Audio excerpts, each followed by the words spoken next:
On this episode of Let's Explore This, I have no choice. I am going to be attempting something that should only be left up to professionals. Whether or not I am myself a professional is not all clear, but I am probably more equipped to handle this more than most of you. Why should that be a concern, might you ask? Well, professional or not, I have no choice. There is this age-old settlement I have to cover deep in the mountains. This settlement is tucked away in a very remote area of the Great Smoky Mountains National Park, which some consider to quite possibly be in the most remote reaches of the park. That could certainly be debated, since there are hikes that are certainly far longer. However, for this one, it is not the length of the hike. No, it is something else. And yes, folks, if you saw me driving up, which you should have, because I did videotape that for a little bit, you would have noticed that it is a dirt road that comes up into this reach of the Great Smoky Mountains National Park. This area does not get too many visitors. Oh no, it does not. So, here I am at Beach Gap Trail. Yes, this is where we need to begin. And in order to reach our destination, we will need to take this up to Hyatt Ridge Trail. Okay, so as we begin, let me just throw up this article. For starters, I am no fan of the New York Post. Articles like this, however, tend to be quite a commonplace in some circles of national park discussion, however. Now, anyone that has decent critical thinking skills should be able to discern how nonsensical that article is. Sure, disappearances do happen in national parks. Disappearances, however, happen in lots of places. Furthermore, thousands upon thousands of people visit national parks every single day and return without even a scratch.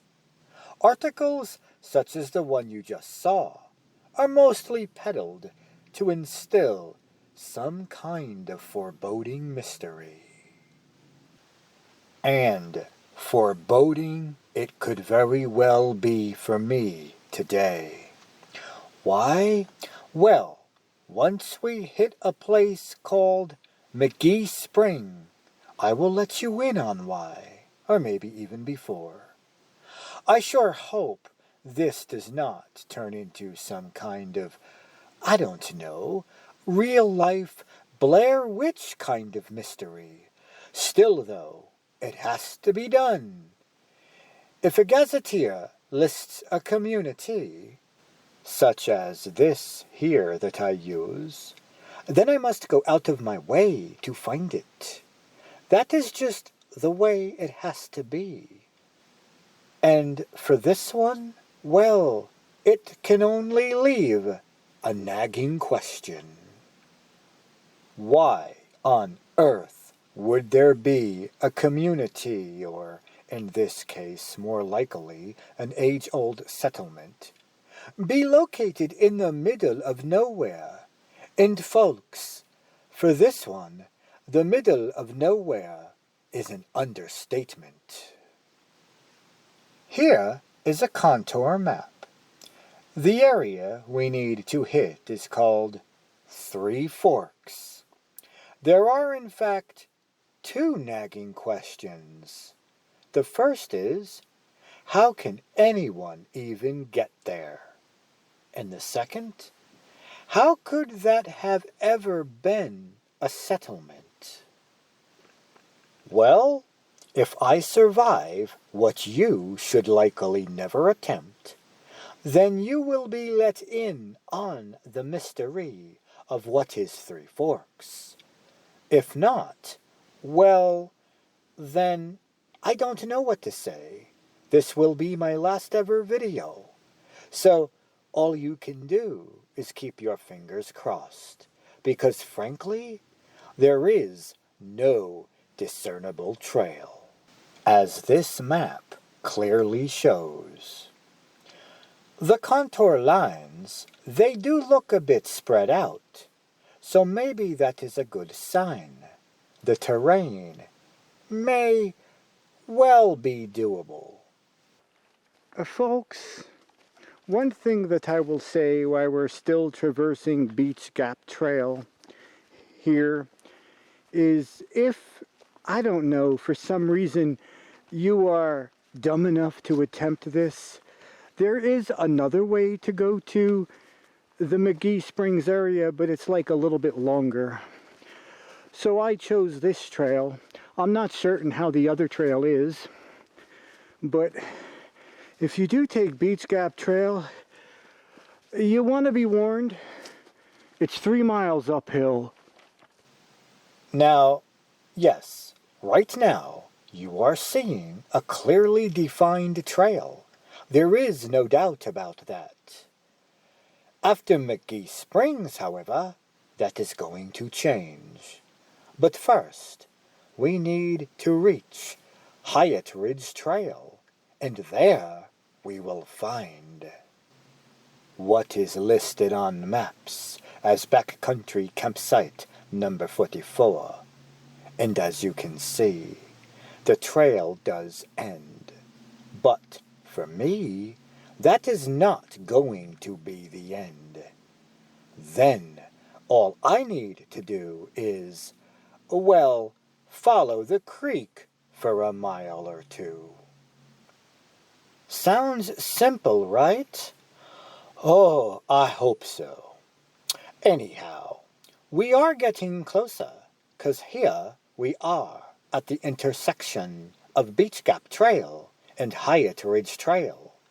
Now, all we need to do is simply take this trail to the end before the real fun starts. Okay, so now I think it is much better a time to whip out the document I will be using for much of this. Well, mostly.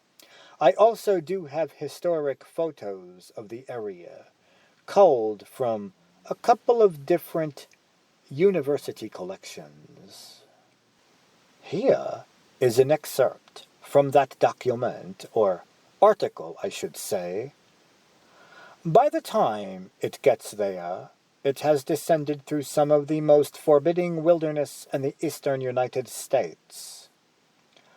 Wow, that does not sound all too comforting. Of course, this quote from the article is from the early 1900s. The article itself, which describes a far more recent expedition, is from 2016, a hike undertaken during the park's centennial. Now, if this larger quote is any consolation, things do not appear to be much better these days. A failed attempt, at whom I believe to be an expert, is certainly no comforting thought. Yet here I am, setting out to attempt almost the exact same thing. Let me just tell you now, I thought maybe this trail would be a little bit less uphill, but no, it looks like we got at least another mile to go of going uphill yet until we hit the campsite. I know, it is what it is. Yes, I have not discussed even a tad bit of the history of this place yet. But don't you worry, 'cause that is about to change once we get to the area. Now, there is this chance I may have to turn around. There are some things that are just not worth risking my life for. But I do certainly need to try this. If it gets too dangerous, I just may have to find a place to talk about the history of Three Forks. Maybe at McGee Springs, but who knows? For me to turn around, however, it will have to be really dangerous. I mean, really dangerous. That is not an option unless all bets are off on the probability of my survival. Well, I also do have to do it all in one day, but that shouldn't be a problem. And folks, there's one other thing. I don't know if you can see. Yeah, I think you can see. Let's zoom in. There's a mountain over there. And if we go down, you might be able to see. Yeah, I mean, we're kind of very high up. If I remember right, the elevation over here, from looking at that contour map, I mean, you can just rewind the video and look at it again, but I think it said something like 4,000 feet. So that's about how high we are right now. So, here is another map, and here you can see almost clearly that I will be likely traversing a mountain ridge without even an ounce of a trail, with the stream as my only guide. So, folks, here we are at McGee Springs, or Backcountry Campsite number 44. No, I am not here to go camping, as you should know by now. No, I need to keep moving on.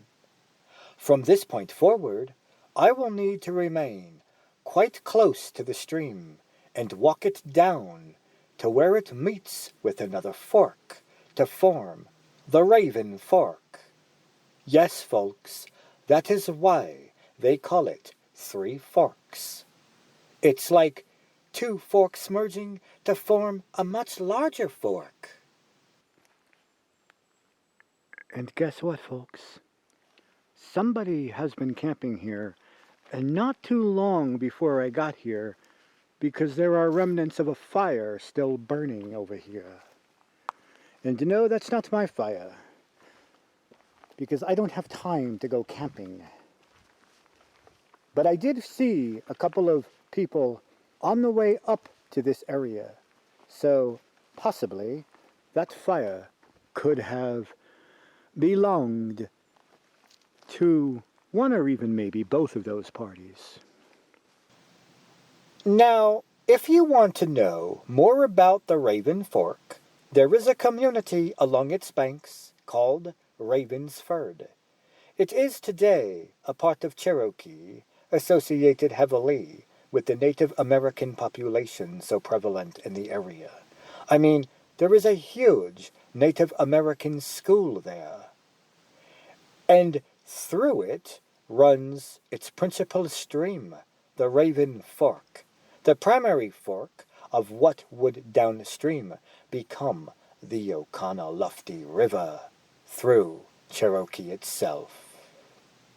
On this episode, Ravensford and Cherokee are not what we are going to be talking about, other than the fact that the waters far up here will eventually reach those destinations. Yes, the watershed does extend all the way up here. And with that said, folks, are you ready? Are you ready for this? I'm not. But that's beside the point. Some things just have to be done in order to uncover the history of a given region. Okay, folks, with all the research I've done about this place, finding reports of mishaps, of how dangerous the area is to traverse, I hit campsite number 44 of McGee Springs. By the way, before I go any further, let me just say, if you search this on Google, you might come across an image of some horses and a building and whatnot, with a vehicle there, no less. Don't be fooled. I don't think that's campsite number 44. I don't know where that is, but I don't think that's over here, because I don't see any building like that. I don't even see a place for horses, and certainly nobody can get a vehicle up here, not even the Park Service. I mean, look how narrow that trail is. Tell me, can you get a car, or better yet, a truck through that? As I said, with all the talks of how dangerous this is, there are trails here. I mean, certainly that's the most discernible trail, but there are trails carved through here. There's one there, there's one over there, and there's one or two over here. Well, the question remains, which way am I supposed to go? Am I supposed to go that way, or am I supposed to go that way? Well, I suppose I could look at a map and determine that. But that's kind of hard, because this trail's on the map, shows it as ending here. These trails are not on the map. So it could be somewhat difficult to determine the location, though not impossible. But I'm more inclined to go with something else. Tell me, folks, how does water flow? Does it flow uphill, or does it flow downhill? Well, for those of you that don't know, water flows downhill. So I don't think it's going to be flowing over there. I think it's going to be flowing down this direction. So I am going to be certain that we need to go that way. And maybe I could be wrong, but I do have a little bit of directions to this area, slight little bit of directions. The creek shouldn't be too far away from this area. But the actual site of Three Forks? We're not there yet. We've got 2 miles to go. Now, from this point forward, until I reach the destination, much of the footage will no longer be scripted. Here, I have no idea what to expect. Therefore, I will take things as they come. I have to be careful, though. I need to conserve my camera battery for when I get there. Therefore, I cannot be sure how much footage here I will show. Some terrain features that are worth noting, surely I will show. But who knows? Wow. Do you see what I see? I see water. That's a good sign, because over up there, I did not see water. It seems like this is a spring. Water is bubbling out of it, and it's starting to flow downstream. This water, people, is one of the starting points, the sources for the Raven Fork. Yes. So that's a good sign, which means that we're probably in the right direction. I did not think there'd be a trail here, but it looks like there is. At least I don't have to put long pants on just yet. If I have to travel through Rhodo and all kinds of other stuff around here, I would probably have to put my long pants on just to be on the safe side. I probably don't have to, but there's a lot of bugs here. There's too many bugs as it is. But at least here, it's not too bad. But I don't know how long this trail is going to last. I don't know if it's going to end. I don't know any of that. I don't know what to expect, because this trail does not show up on maps. All I know is we got to try to keep following that water. But it seems to have ended over here. No, maybe not. Maybe not. Maybe it's over here. Let's see. I don't like the idea if it ends. That's not a good thing. Oh no, here it is. Yes, it's starting, folks. It's actually starting to flow like a stream downhill. We just need to keep that within our sights, because that is what we need to follow. So as long as this trail stays close and almost parallel with the little stream, we're in the right direction, folks. All right, folks. I think now we're going to have to whip out our long pants. I can see the trail is really becoming very hard to discern. And the only guide is going to be that little creek over there. As long as we stay in this valley, we're fine. I hope. Because I don't know what to expect. But we need to keep going downhill.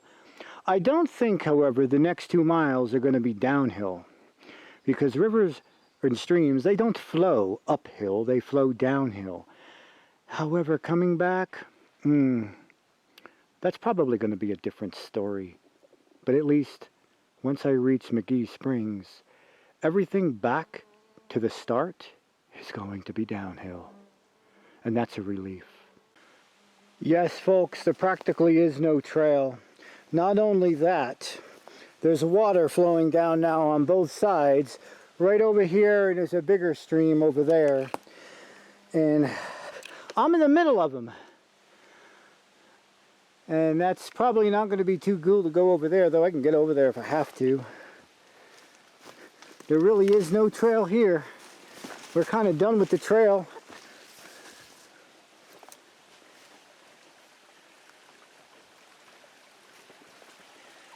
Wow. There is some mud here and everything else. And I should have boots on and I don't. I don't have the money for them right now. But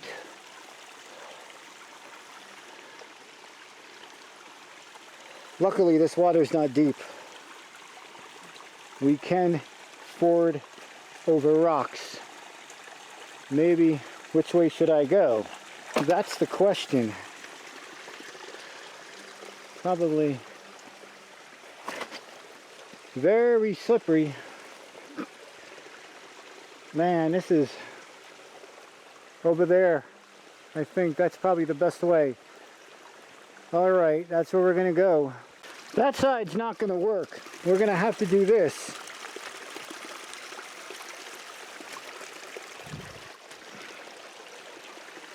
Somehow. And get over here. All right. We made it over here. Try to find a way down there. You know what, folks? I don't think I'm going to be able to do this. I hate to say it. Going through that, and I have no idea how steep the gradient's going to be. For all I know, there could be a waterfall right ahead. And then when this fork converges with the other fork, probably someplace over in there, I have no idea how deep this water is going to be. And I don't have boots. And there's a lot of mud here, and I can't really see it because I know I just stepped in a big pile of mud and I didn't see it because of all this. And this isn't going to work. Because I don't see myself getting through that. And these rocks are very slippery. So I have a hard enough time getting back up. As I said, very slippery. I have a hard enough time getting back up there. But that's not too bad. Likely going to be on my hands and knees. It's probably going to be worse down there. And given that I would have to take this thing extremely slow, and we have to do this for 2 miles, I doubt we'll get done before dark. And I certainly don't want to be coming up here in the dark, although it doesn't get dark till about 7 o'clock. Probably gets darker here early because of the mountain cover. So we are going to do 3 rivers, or 3 forks I should say. I don't know if I keep saying 3 rivers, but it's 3 forks. And we are going to be doing that. I'm just going to have to use some old historic photos and use the McGee campsite to talk about what I was supposed to be talking about way down there. It might be more doable in the wintertime when you don't have a lot of this brush, this rhododendron, kudzu, and whatever else is in here. And at that point, it might be more doable, I don't know. During a drought season, maybe more doable. When you don't have a lot of water, but we don't want a drought season. But anyway, I need to head back. Unfortunately, that's the way it's going to be. So, perched within a high elevation valley and cut off from the more established visitor locations and trails by a rugged and narrow gorge, Three Forks is a hydrological and forested wonder. Its name derives from the fact that 3 streams come together at a shared terminus, forming a long and deep pool at where the Raven Fork begins, one of the many large and iconic streams that characterize the Great Smokies. And yeah, you already saw that steep and narrow gorge, and you saw part of the beginning of what would become the Raven Fork. However, I am not going back down there again. The rest of this, the history, is just going to be done right here, as I said, from this campsite of Mickey Springs. Backcountry campsite number 44. Though Native Americans likely accessed Three Forks for thousands of years, the first documented exploration of the area began in 1799, when crews surveying the Tennessee and North Carolina state line attempted to enter it, only to abandon their efforts after becoming entangled in the dense rhododendron, spruce, and fir. Another failed attempt occurred in 1821. Now, for those of you that do not know, there is this man, a Swiss-born geographer named Arnold Guyot. Well, it was not until 1858, when he explored the area, that some accuracy was provided as to the location of the state line. The place was apparently so forbidding, however, that it later became clear that even Guyot could not help but make mistakes in his notes. A Ravensford lumber cruiser by the name of Ted Alexander noted that. Okay, before we get into what he noted, there is something that came up that should be mentioned. This excerpt refers to the man as Ted Alexander. However, down in the same article, the name Tom is used. Interestingly, the book mentioned as being associated with Ted appears to have actually been the work of Tom Alexander. I suspect, then, Tom is possibly the correct name, and this to likely be the person in question. Regardless if his name was Ted or Tom, what did he note? Well, while exploring the area in the 1920s, that even Guyot made mistakes mapping the Smokies' main range in the area, as well as subsequent United States Geological Survey attempts. Yeah, Today, that is almost certainly not the case. Now, I say almost, since, well, maybe there still could be that rare mistake. I mean, there are no discernible trails in this area. Now, there is said to exist, or should I say, once existed, an old manway, like a man-driven dirtway or something, that Ted Alexander forged almost 80 years ago when creating a fishing camp here at Three Forks. And for all I know, this could have been part of that 80-year-old manway Alexander created. I don't know. Now, let me turn you to a digital collection held by the University of Knoxville, the Herbert M. Webster Photograph Collection.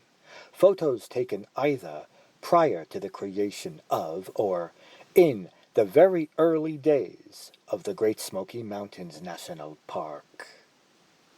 This here is a photo of a fisherman's shack, possibly from the time Ted Alexander created that fishing camp. In fact, this photo here is marked as being of a cabin owned by Mr. Alexander. Now, a closer look at this and this do reveal what appears to be the same cabin. The stone in the back, possibly a chimney, is present, as is the large gap to the right and at the top of the doorway. The problem is, however, that today, in 2021, I cannot seem to find it.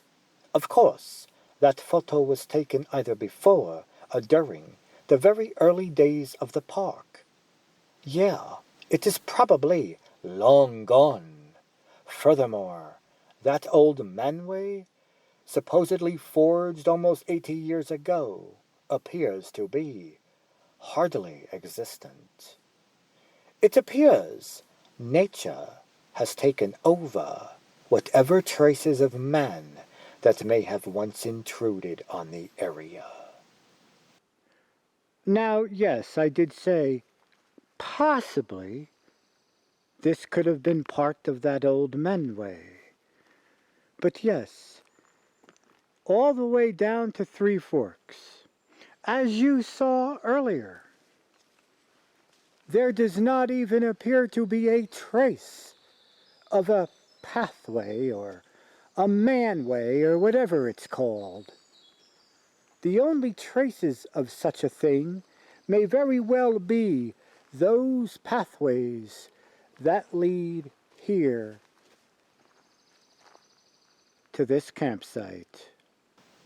Now, Alexander, he explored this area as a timber cruiser in the 1920s for the James D. Lacey Company and its client, the Ravensford Lumber Company, tallying the commercial value of the ancient forest prior to its sale to the Department of the Interior and the establishment of the park.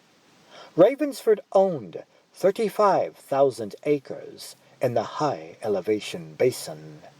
Alexander, well, he fell in love with it.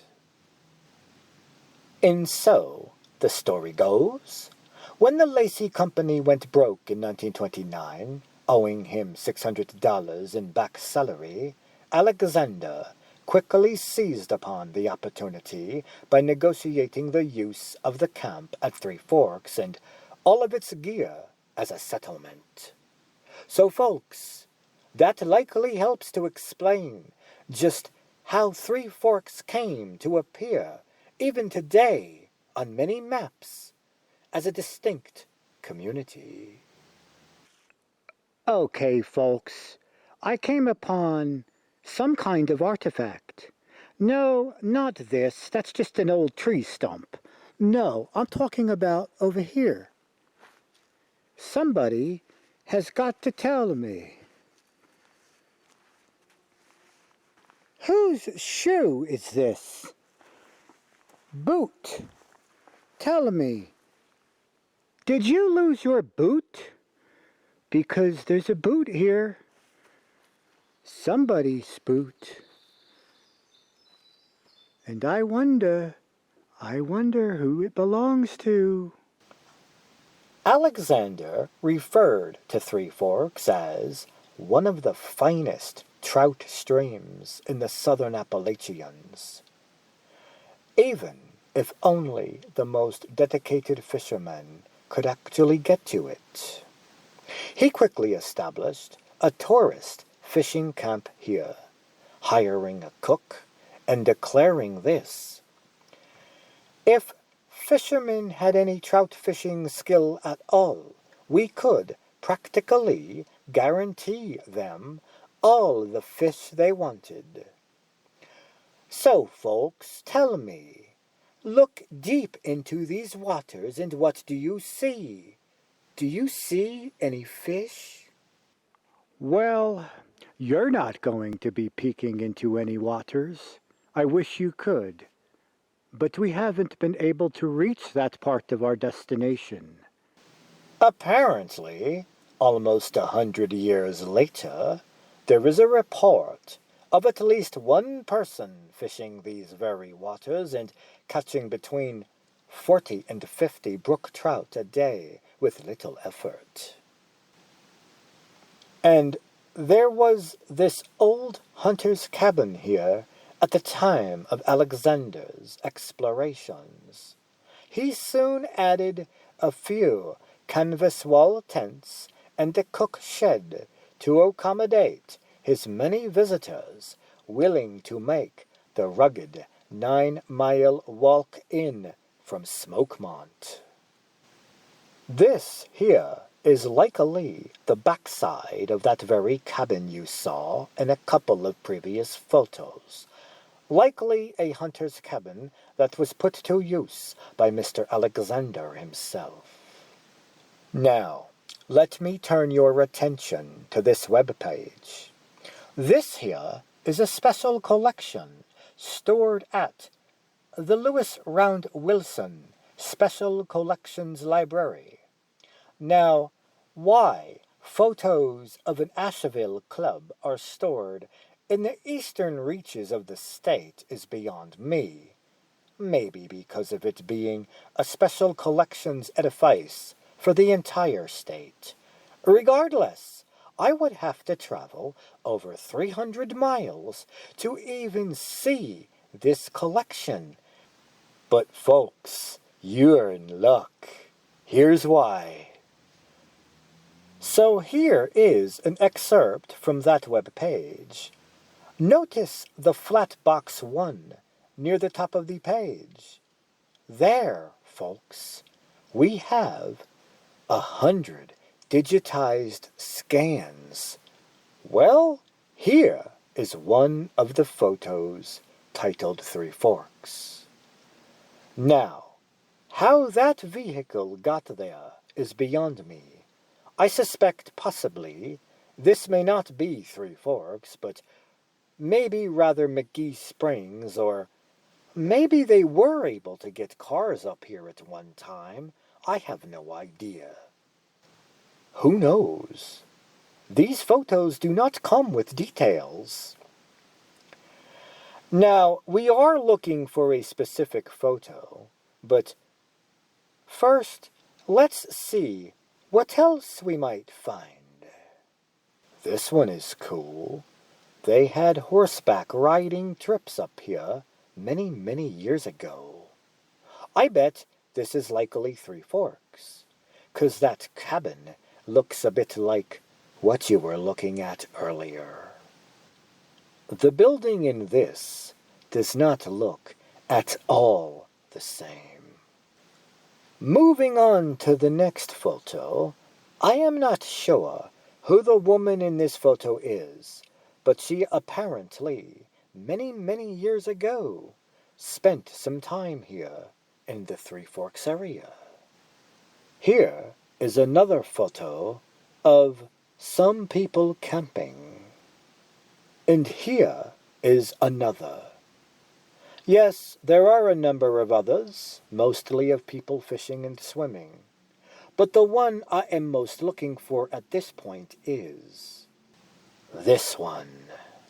There is on this one a bit of a description saying this includes George Massa. It could be this one, which in the collection appears right below this one. A brief description simply says, for both, that the image includes George Massa. Regardless, it is George Massa that I am more interested in talking about. One of those many visitors willing to make that rugged 9-mile walk was none other than this guy, George Massa. Mr. Massa, he became close friends with Alexander, traveling to Three Forks to photograph the stunning beauty of the area. Whether or not any of those photos were taken by Massa is unclear. He did, however, play a large part in the early days of the Carolina Mountain Club. And as it turns out, the UNC Asheville Special Collections does in fact have tons and tons and tons of stuff about that very mountain club. Like all great photographers, Massa captured the spirit of the place. Massa photographed Alexander's fishing camp often. In one of his last photographs, from 1931, there is a large group of Asheville men and women huddled around a campfire with Massa's famous converted bicycle measuring wheel leaning against a tent pole. Yeah, I tried looking for such a photo but had not much luck. It may not even be available online. Regardless, it is apparently a famous one, with the camp appearing as large and hospitable in appearance, with camp cook Avery Gouge standing in a professional-looking apron with a buttoned-up collared shirt. Massa, he was close friends with Horace Kephart. Massa worked alongside him in his efforts to build support for the Great Smoky Mountains National Park. Massa died of influenza in Asheville in 1933, destitute and with an unfulfilled wish to be buried next to Kephart in Bryson City. There are no remains of Alexander's camp today. Okay, so the writer of the article went on to say that, at some point, someone did make it in with some large sheets of plastic tarp that lay rolled on the ground in a miserable state of decay. This ugly desecration, folks, tell me, today, in 2021, is it still here? 'Cause, well, the article says that, unless it can be picked up and packed out, it will likely be here 100 years before vanishing from human sight. There was also, reportedly, an old wooden picnic table made from rough-cut logs and lashed to 2 stout young spruce trees. Tell me, folks, is that still here today in 2021 as well? Look around. You tell me. Okay, folks, you can look around this area all you want, but you can probably forget about it because this is not the area they're referring to. No, you would have to take this trail and go through all that waterlogged mud and brush and rhododendron and whatever else lies down there that could make your trip a living nightmare. You would have to go through all that to reach the point to see whether or not those items, that ugly desecration, still exists today in 2021. Unfortunately, I never made it down there. Regardless of whether or not it is still present, tell me, who do you think put it here?